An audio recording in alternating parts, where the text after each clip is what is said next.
Tolong tutupin.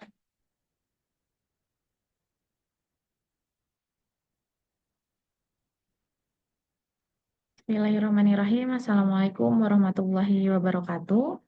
Selamat pagi, siang, sore, dan malam semuanya. Yang saya hormati Ibu Titin Supriyatin selaku dosen pengampu mata kuliah metodologi penelitian, dan yang saya sayangi seluruh teman-teman yang sedang menyaksikan video saya. Pada kesempatan kali ini saya akan menjelaskan tentang hasil ujian tengah semester saya pada mata kuliah metodologi penelitian. Perkenalkan, saya Alim Diastri Utari dengan NPM 202241500123. Pada soal nomor 1, jelaskan dengan bahasamu sendiri mengapa latar belakang sangat penting dalam sebuah proposal riset. Uraikan juga cara menyusun latar belakang yang baik dan logis. Di sini kita harus mengetahui mengapa latar belakang sangat penting dalam sebuah proposal riset. Nah, pentingnya latar belakang dalam proposal riset. Latar belakang sangat penting dalam sebuah proposal riset karena berfungsi sebagai bagian awal yang menjelaskan alasan dan konteks mengapa penelitian tersebut dilakukan. Latar belakang membantu pembaca memahami fenomena atau masalah yang melatar belakangi penelitian, menunjukkan urgensi dan relevansi topik, serta memberikan justifikasi logis mengapa penelitian ini penting untuk dilakukan. Kemudian kita masuk pada cara menyusun latar belakang yang baik dan logis. Yang pertama, kita harus membuat pengantar topik umum, seperti memberikan gambaran umum tentang fenomena atau isu yang sedang berkembang dan relevan dengan penelitian. Yang kedua, mengidentifikasi fenomena dan masalah yang muncul dengan memaparkan fenomena nyata di lapangan yang memunculkan masalah. Hal yang ketiga, menganalisis dan mengidentifikasi masalah yang akan diteliti. Hal ini mencakup dampak dan solusi dari permasalahan tersebut. Lalu yang keempat, menentukan kesenjangan penelitian atau research depth. Pada bagian ini kita menjelaskan aspek-aspek yang belum diteliti atau belum dibahas mendalam oleh literatur yang ada, sehingga penelitian bisa lebih relevan dan memberikan kontribusi. Yang kelima, mencantumkan data dan juga fakta pendukung. Gunakanlah data, fakta, hasil penelitian terdahulu untuk memperkuat argumen tentang pentingnya masalah dan urgensi pada penelitian ini. Lalu yang keenam, memberikan solusi atau hipotesis singkat. Nah, bisa melalui latar belakang. Latar belakang ini diakhiri dengan solusi yang solutif atau hipotesis yang akan diuji sebagai tindak lanjut dari permasalahan yang diidentifikasi. Lalu yang terakhir, penyusunan menggunakan bahasa yang singkat, padat, jelas, agar mudah dipahami oleh pembaca. Kita masuk pada soal nomor 2. Jelaskan dengan bahasamu sendiri bagaimana cara menyusun identifikasi masalah yang baik dan logis. Yang pertama itu mengidentifikasi secara umum. Identifikasi ini dapat dilakukan melalui pertanyaan-pertanyaan luas yang berkaitan dengan topik penelitian, kemudian dipersempit lagi pertanyaannya agar lebih spesifik. Yang kedua, memahami sifat dan konteks masalah. Memahami sifat masalah bertujuan agar identifikasi menjadi tepat sasaran. Hal ini dapat dilakukan dengan cara berdiskusi bersama orang yang berpengalaman atau memiliki pemahaman mendalam tentang masalah tersebut. Diskusi ini membantu memperjelas akar masalah dan juga konteksnya. Lalu yang ketiga, mengumpulkan dan menelaah literatur yang relevan. Mengumpulkan data, teori, dan juga hasil penelitian terdahulu yang berkaitan dengan masalah akan membantu mempersempit ruang lingkup masalah, mengidentifikasi gap penelitian, serta memberikan ide dan dasar yang kuat untuk penelitian. Yang keempat, mengidentifikasi akar penyebab masalah dengan jelas atau menjelaskan akar penyebab sebagai uh, bahan yang harus diperdalam secara merinci gitu. Lalu yang kelima, kembangkan pernyataan masalah yang mencakup dampak. Setelah menemukan akar masalah yang jelas, uraikan dampak atau efek masalah tersebut terhadap fenomena yang lebih luas. Hal ini menunjukkan urgensi yang pentingnya mengapa penelitian ini dilakukan. Lalu yang keenam, menggunakan teknik pemecahan masalah yang sistematis dan terstruktur agar mudah dipahami. Dan tentukan juga batasan masalahnya agar penelitian ini bisa fokus gitu dan tidak melebar. Yang terakhir, setelah memahami masalah secara mendalam, rumuskan masalah dalam kalimat yang operasional dan mudah diukur, sehingga memudahkan dalam penyusunan rumusan masalah dan juga tujuan penelitian nantinya. Kita masuk kepada soal ketiga. Jelaskan dengan bahasamu sendiri mengapa perlu ada batasan masalah. Uraikan juga cara menyusun batasan masalah yang baik dan logis. Pentingnya bahasan masalah di sini ada beberapa ya. Yang pertama itu untuk memfokuskan penelitian pada persoalan utama agar tidak melebar ke topik yang kurang relevan. Lalu membuat penelitian lebih terarah dan efektif. Kemudian membatasi jangkauan penelitian sehingga durasi, biaya, dan tenaga itu dapat dikendalikan. Selanjutnya untuk menghindari kerancuan dalam interpretasi hasil. Lalu memudahkan identifikasi dan penyelesaian masalah yang relevan dalam batasan yang wajar.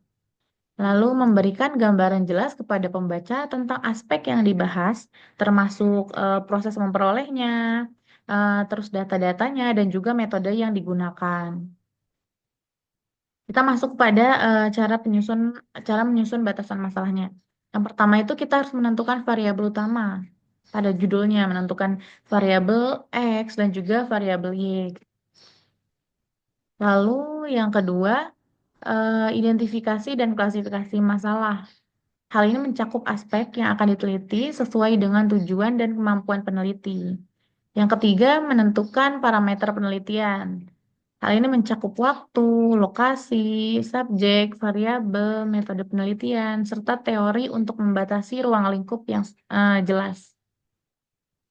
Yang keempat, menjelaskan alasan teoritis dan praktis dari batasan yang diterapkan. Hal ini bertujuan agar penelitian bisa lebih jelas dan memiliki landasan yang kuat. Yang kelima, mempersiapkan data dan fakta pendukung. Hal ini memang pasti ya harus selalu ada gitu. Pastikan data dan juga fakta yang dibutuhkan itu tersedia dan juga mudah diperoleh di lapangan agar penelitian juga bersifat informatif gitu dan juga realistis. Lalu kita masuk kepada soal nomor 4. Jelaskan dengan bahasamu sendiri bagaimana hubungan antara rumusan masalah dan tujuan penelitian. Uraikan juga cara menyusun rumusan masalah dan tujuan penelitian untuk riset kuantitatif yang baik. Eh,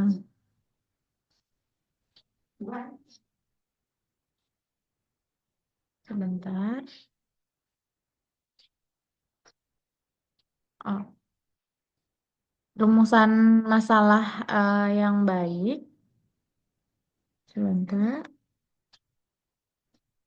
Ah, Bisa kita ketahui dulu nih rumusan masalah itu apa sih? Rumusan masalah ini merupakan pertanyaan-pertanyaan yang ingin dijawab oleh sebuah peneliti gitu, melalui penelitian yang telah dilakukan, yaitu fokus permasalahan yang akan diteliti secara spesifik dan jelas.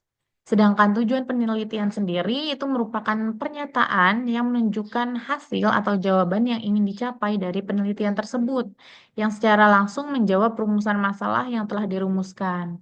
Sehingga dapat disimpulkan dari sini bahwa tujuan penelitian adalah jawaban atau solusi yang diharapkan dari rumusan masalah itu. Jika rumusan masalah berupa pertanyaan, maka tujuan penelitian dirumuskan dalam bentuk pernyataan yang menggambarkan apa yang ingin dicapai atau diketahui oleh peneliti. Oleh karena itu, tujuan penelitian biasanya sejalan dengan jumlah rumusan masalah. Lalu kita masuk pada cara penyusunan rumusan masalah untuk riset kuantitatif. Pertama, kita harus mengidentifikasi masalah berdasarkan fenomena aktual. Rumusan masalah ini harus didasarkan pada fenomena nyata yang relevan dan penting untuk diteliti. Jadi ada urgensinya gitu. Jadi kita nggak semena-mena nyari sesuatu untuk diteliti gitu. Yang pasti kita kan mencari untuk sesuatu yang emang perlu diketahui lebih dalam gitu ya. Kemudian itu rumuskan dalam bentuk pertanyaan yang jelas dan spesifik. Sajikanlah kalimat tanya yang mudah dipahami, tidak multitafsir, dan juga mengandung variabel yang akan diuji. Selanjutnya adalah fokus pada hubungan antar variabel. Pada riset kuantitatif, rumusan masalah biasanya berbentuk deskriptif, komparatif, dan asosiatif. Asosiatif itu hubungan di antara variabelnya ya. Lalu pastikan rumusan masalah dapat diuji secara empiris. Rumusan masalah harus memungkinkan pengumpulan data dan analisis data secara sistematis untuk menjawabnya. Yang terakhir, batasi ruang lingkup masalah. Hal ini penting banget ya, teman-teman. Kenapa sih ruang lingkup masalah itu harus dibatasi? Karena jika tidak dibatasi, pembahasannya akan semakin melebar gitu. Kita menghindari rumusan masalah yang terlalu luas agar penelitiannya tetap fokus dan juga terarah. Kemudian, cara menyusun tujuan penelitian untuk riset kuantitatif. Yang pertama, tujuan berdasarkan rumusan masalah. Gimana sih ini maksudnya? Maksudnya itu tujuan penelitian dirumuskan sebagai jawaban dari rumusan masalah, sehingga harus sinkron dan sejalan gitu. Jadi kita harus menyangkut pautkan nih antara tujuan penelitian dengan rumusan masalahnya. Selanjutnya, menggunakan kalimat pernyataan yang spesifik dan terukur. Karena memang ada variabel yang harus diukur ya. Tujuan harus jelas, jelas dan juga konkret, serta menggambarkan hasil yang ingin dicapai, bukan sekadar pengulangan rumusan masalah. Kemudian kita harus menyesuaikan dengan jenis rumusan masalahnya. Jika rumusan masalah bersifat deskriptif, tujuannya adalah untuk mendeskripsikan. Jika komparatif, tujuannya untuk membandingkan. Jika asosiatif, tujuannya untuk menguji hubungan antara variabel yang tadi sudah ditentukan. Kemudian kita harus berfokus pada hasil yang diharapkan. Tujuan harus jelas dan juga konkret, serta menggambarkan hasil yang ingin dicapai, bukan sekedar pengulangan rumusan masalah. Lalu yang terakhir, menyusun tujuan secara sistematis. Jika ada beberapa rumusan masalah, buat tujuan penelitian secara berurutan sesuai dengan masing-masing masalah. Kita masuk pada soal yang terakhir. Susunlah dalam versi ringkas uraian terkait bab 1, pendahuluan, yang mencakup latar belakang, identifikasi masalah, batasan masalah, rumusan masalah, tujuan penelitian, dan kegunaan penelitian.